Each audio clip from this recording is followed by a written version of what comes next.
আসসালামু আলাইকুম। দেখেন আপনারা এই গাভীটার কিন্তু সঠিক টাইমে সিমেন্ট প্রয়োগ করা হচ্ছে।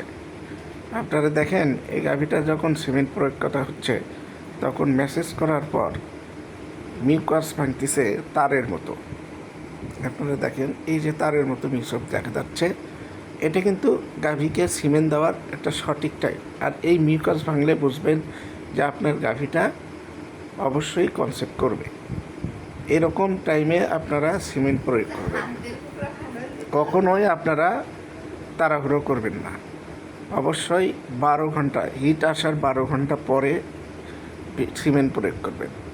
12 ঘন্টা পরে 28 ঘন্টার মধ্যে সিমেন্ট প্রয়োগ করবেন। এর মধ্যে কখনোই তাড়াহুড়ো করবেন না। ডাক্তারকে আপনারা সময় দেবেন, তার ইচ্ছামতো সঠিক টাইমে সিমেন্ট প্রয়োগ করবে। নইলে আপনার গাভী বারবার হিটে আসবে, আপনি কিন্তু ক্ষতিগ্রস্ত হবেন। এই গাভীটা আর কখনোই